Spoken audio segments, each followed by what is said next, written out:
علاج کون سا ہے؟ میں یہ کہتا ہوں کہ سب سے اعلیٰ طریقے علاج روحانی علاج ہے، اس سے بڑا کوئی علاج نہیں۔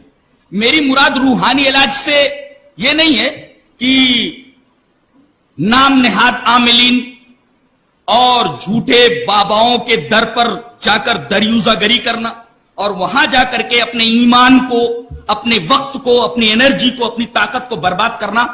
میری مراد روحانی علاج سے یہ نہیں ہے، بلکہ روحانی علاج سے میری مراد وہ طریقے علاج ہے جو اس حدیث پاک میں ہے۔ حدیث اس طرح وان عبداللہ رضی اللہ تعالی عنہ قال قال رسول اللہ صلی اللہ علیہ وسلم حسنوا اموالکم بالزکاة وداووا مرضاکم بالصدقہ واعدوا للبلاء الدعاء، رواہ الطبرانی فی المعجم الکبیر وقال الالبانی هذا حدیث صحیح۔ علامہ البانی نے کہا کہ یہ حدیث صحیح ہے اور راوی حضرت عبداللہ ابن مسعود ہے، اور یہ روایت معجم کبیر میں امام طبرانی لائے، میں نے پوری روایت ریفر کر دی ہے۔ حضرت عبداللہ ابن مسعود رضی اللہ تعالیٰ عنہ فرماتے ہیں کہ رسول اکرم صلی اللہ علیہ وسلم نے ارشاد فرمایا کہ اپنے مالوں کو بچاؤ، اپنے مالوں کی حفاظت کرو زکات دے کر کے۔ اللہ اکبر۔ اس کا مطلب یہ ہوا کہ آدمی اگر اپنے مالوں کی زکات نہیں ادا کرتا تو اس کا مال غیر محفوظ ہے۔ یہ عجیب و غریب فلسفہ ہے جو بالکل مارکس کے فلسفے کے بالکل الگ ہے۔ حسنوا اموالکم بالزکات، زکات کے ذریعے اپنے مالوں کو محفوظ رکھو، محفوظ کرو۔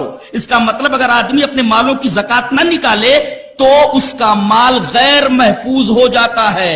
اب اس میں طرح طرح کے جراثیم لگ جاتے ہیں۔ چور آئے لے کر چلے گئے، کوئی بڑی بیماری آ گئی، جہاں 10 روپیہ لگنا تھا وہاں 10 لاکھ روپیہ لگ گیا۔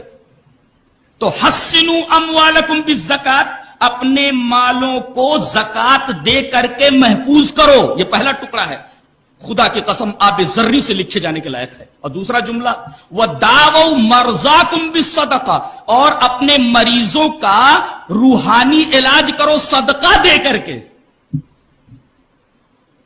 دمشق کے ایک بہت بڑے ڈاکٹر ہے، ڈاکٹر عیسیٰ مرزوقی، ایک ریاض سے مجلہ نکلتا، مجلۃ الدعوہ عربی میں ہے۔ میں نے اس مجلے کے اندر ایک کالم پڑھا ڈاکٹر عیسیٰ مرزوقی کا، جو دمشق کے ایک بہت بڑے ڈاکٹر ہیں۔ ان کو کچھ تکلیف ہوئی تو انہوں نے جب اپنا چیک اپ کرایا تو ڈاکٹروں نے بتایا کہ آپ کو کینسر ہے، وہ بھی لاسٹ سٹیج پر ہیں، آپ بچنے کی میرا خیال ہے کوئی امید نہیں ہے۔ بہت پریشان ہوئے، روئے، گڑ گڑائے اللہ تبارک و تعالیٰ کے حضور، اور انہوں نے اپنی ساری جائیداد ایک بیوہ کو جو انتہائی غریب تھی، جس کے چھوٹے چھوٹے بچے تھے، نیت کو خالص کر کے انہوں نے اپنی پوری جائیداد صدقے میں دے دی۔ بعد میں چیک اپ کرایا گیا تو کینسر کے جراثیم تھے ہی نہیں۔ یہ مجلۃ الدعوہ کے اندر ڈاکٹر عیسیٰ مرزوقی کا خود کا بیان ہے۔ حدیث پاک حسنوا اموالکم بالزکات، اپنے مالوں کو محفوظ کرو زکات دے کر کے۔ وَدَاوَوْا مَرْضَاكُمْ، مریض کی جمع مرضا، وَدَاوَوْا مَرْضَاكُمْ بِالصَّدَقَةِ، اور اپنے مریضوں کی دوا کرو صدقہ دے کر کے۔ یہ روحانی علاج ہے، یہ روحانی علاج ہے۔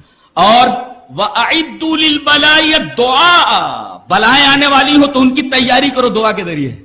بلاؤں کو ٹالنے والی صرف ایک ہی چیز ہے، دعا۔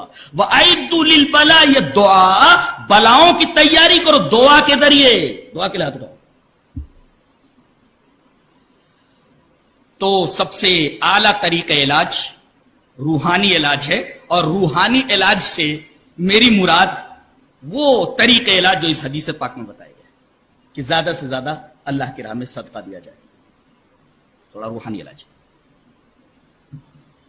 اس کے بعد